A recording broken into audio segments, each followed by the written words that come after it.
Tea with Miss H and Miss M. Welcome to today's segment, Those Bubble Kids. So, in my opinion, a bubble kid is a student that is really close to meeting proficiency. So, proficiency is a big word for grade level stuff. So, pretty much the kids that are on grade level, and then there's kids that are right under it, that they're right in that bubble that you can really get in there and give them all the DI and all the work and give them extra attention and extra work. And those are the kids that are going to be pushed up, hopefully to grade level. So that's what in education we call bubble kids. Yes. So what's your opinion about bubble kids? Well, I mean, I agree with you that all that you said, and it's kind of sometimes frustrating. I mean, I've been going through this period where I've gotten that kid right where I've gotten, by the second quarter, and you're like, yes, this kid is going to make it through. And then somehow, by the third quarter, they just plummet. And I'm like, no, what happened? Yeah, what happened? Yeah. Well, a lot of things happened, in my opinion. In my opinion, they already came in with a lot of deficiencies. They came in behind. Right. They started the race 500 feet behind. Yes. So it's very unfair for you to expect these kids to meet grade level, or catch up with kids that are already at the grade level. And then, there are some, miraculously, yes, they are behind, but they jump, they leap. I mean, springtime. By the time May, April comes around, you're like, wait a minute. Where did this child just blossom from? I mean, I do have a student, and unfortunately, I have to kind of retain her. I mean, but she just got it like gonna benefit her. Yeah, she is, and she just got it just a little bit too late, but she's getting it now, and I know that doing that is the right thing for her. She's gonna flourish, and then really be ready for that second grade. I mean, that push, but it's just then you have on the other hand that other kid that. They were making that progress, like you said. They came in with all the different, and then and you're like, what's happening? So my question today, I have, do you either talk seriously to the parents about do they think their child is ready to move on to the next level or the next grade? Or should you just have that serious talk and say, listen, if you don't take these measurements over the summer and really getting that child the assistance and help that they need, you know for sure that they're not going to be successful in the next grade. Like I teach first grade, so they're not going to be successful in second. I mean, I love what I do. I have the passion. I don't know if you hear it right now in my voice, but I want kids to succeed. This is a very passionate topic for you. Yes. Me personally, I feel as if you can't use retention as a form of punishment. Yes. So there's the stigma in especially the community we service is a lot of old school Hispanic parents that when you say I'm going to retain them, it's an immediate like, oh, you're punishing my kid. Explain to parents, I love your child, and because I love them, I want them another year with me. Yes. If administration allows me, hopefully I can build them up, and then you'll have those kids, like when it comes to bubble kids, some of those bubble kids are the kids that have been retained. So they can really go either way. And I've had kids that in the beginning, the parents are like, they don't know how to read. They're very concerned. They wanted them retained in first grade or in kinder, and for the grades, for whatever reason, it wasn't possible. And then I tell them, look, this is going to be a tough year. This is going to be a year where you're going to sit down and you're going to do a lot of work, and I'm going to do a lot of work. Yeah. But we have to work together. And that's a big thing, because a lot of the parents sometimes parents are overwhelmed with their personal life and stuff, and they don't have the means, the money, or maybe the time to devote to their children at home, and it's hard for us to work together. Yeah. So always try to work together. Always, as a parent, do your best. And I've had kids go from kindergarten, based on the iReady results, to grade level. Within, I'm telling you, like, I have one student that went 90-something points. Wow. You're supposed to grow, like, what, depending, 40 points, 50 56, max. yeah. And this kid, like, really went, and I cannot take credit for it. This was our achievement. Collaborative, like. This kid wasn't reading. You know, he wasn't reading anything. And then pushing. And then at home I read, and the parents got him a tutor, and the uncle tutored him. And this is one of my beautiful success stories. So he's not going to be retained. He doesn't have to be retained because he did the work. He sprinted towards grade level. Put that time in. But now you have students that were retained, and they already have that. They're bubble kids that were retained, and they already have the feeling. The motivation is not there. So to them, they start off the year, well, I already did this. What does it matter? Right. You know, and it takes a lot of nurturing and loving to make these children believe in the value of education.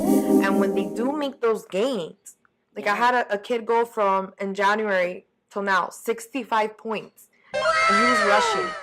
And I even told him, I'm like, imagine what you could have done if you weren't rushing, you know? Yeah. So it's the only way you can move a bubble kid to grade level is by loving them.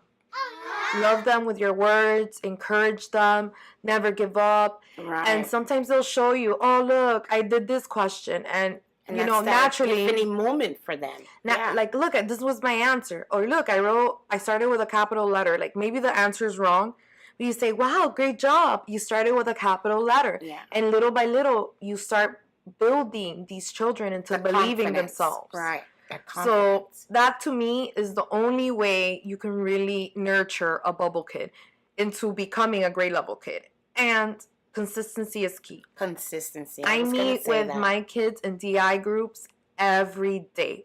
Even if there's like iReady testing or some event, I try to meet with them. Even if it's 5 seconds, let's read the sight words, you know. Right. The idea of me giving them my one-on-one time, as much as one-on-one as it could get in the classroom, that is something teachers forget, especially towards the end of the year. They just start, you know, slacking off. Yeah. Well, that's not the time. This is actually the time where the children becomes that sponge. Yeah. I mean, look at this darling that I had. Like I said, she just like caught on to everything, but it's just a little bit too late. But me consistently working with her, and especially her group during the DI, that bubble group, that yellow group, it's so detrimental to just keep them going. If you can keep them going, they will get it. Just, you know, and it's not drilling them. It's just, like you said, nourishing them, talking with them, assuring, giving them that confidence and that motivation, and saying that you can do it. I know you can do it. I have faith in you. You have faith in yourself. You might be the only person telling them, I believe in you. You know, I love you. I care about you. I'm happy you're here. Even if deep down inside, you know, sometimes they act a certain way that makes you not feel that way, but you can't show it to them. No. You can't show it to them. You know, teachers were great actors and actresses, and that's the way it should be. They should never know how you really feel about them if it's a negative thing. Yeah. Naturally, I really do love all my kids. And I know Miss Seymour loves all her kids as well. But bubble kids, it's that, how can I say, it's the fountain of youth in education. It's the only way I can explain it. No one knows how to really find it. No one knows where it is, but we've heard miraculous things about it. We've heard, wow, you'll live forever. You'll be young forever. You'll have no wrinkles. And that's just what I've noticed works for me in my classroom when it comes to bubble kids. That's our point of view on the bubble kids. So students, what do you think about bubble kids? Like, in the sense that, have you been pushed by a teacher to the point of no return? Teachers, what do you do? Please help us. Maybe we can come up with the solution together. What do you do to push these kids to grade level. And That's it. parents, I think when you have your child has a teacher that has pushed your kid, because you sit down and you do homework with them. Like a lot of parents, well, I don't want to say parents, but a lot of teachers maybe don't give parents enough credit. But y'all know when your kids are on grade level, you start seeing these things and observing these things in your children. Mm-hmm. And what did a teacher do that made your kid, flourish like that? Yeah. What did you see? What did you observe in the teacher? These are all great questions. Yeah. And for the parents who are in denial, please. That's not helping your child. It's not, giving them the edge that they need, the niche. This is something I'm very passionate about. Some teachers will tell you, hey, you need to do this and that with the kid. You need to work with your kid. What does that mean to a parent? We take that for granted. We're educators. When you tell us you need to work on phonics, you need to work on long E words, long E sounds, we know what we're talking about. Right. But a parent sitting there like, sounds, right. I know how to read it. Or maybe it's a language deficit too. Like, how can I help? Right. So as a teacher, you need to say, this is what your child lacks. This is how you can do it. Bring me a flash drive, because I'm that teacher. Exactly. Bring me a flash drive. I'm going to give you some work. It's good. Here's some links to some. Yeah, I know we have the summer reading books that are highly suggested on our website. The children are going to be giving books away at the end of the year. I mean, take those books and really dig down in it, and you can find out how to dig down in it. I mean, go to your teacher. Yeah, have that end of the year conversation with your teacher, because you know where your child stands, and you don't want them to struggle and be, enter the next school year with a stigma or a low self-esteem about them learning. You want them to come in and take charge. They should. Right? Yeah. 7 to 8 children are sponges, and you might have heard that phrase. Right. But this is where the reading, the phonics, the sounds, decoding, the comprehension, when it starts connecting. Yes. So this is where you got to go real hard. Like, you got to push them real hard, because after 8 years old, they will struggle. And they're not going to be 1 year behind, 2 years. It's going to get worse. So go hard or go home. Yeah, go home. It's the same. Nobody wants you here. Go home. But we want you here. We want you here. Yeah. We want you to hit that like. Choose go hard and hit that like button. Yeah. Comment if you want to. No pressure here. We always appreciate the like. Yeah, we do. And subscribe to stay up to date with. We want to say hashtag subscribe. Bubble Kids. Oh yeah, Bubble Kids. Yeah. What is the recipe? How do you pop a bubble kid? Okay. It can go either way. Yeah. So a bubble kid can really go either way. How do you pop that bubble? Is that what you said? Hashtag. How do you get the kid out the bubble? How about that? Yeah. They living in the bubble. Out the bubble. These kids living in the bubble. Yeah, we don't want them living in the bubble anymore. No, get out. Get out of the bubble you put yourself in. Yes. Parents, reach out to us. We can help you. Yeah. We have resources. We have resources. Yeah. So, having said that, like us, subscribe. Yes. Hit that notification button. Ding, ding, ding, ding, ding. And that's it.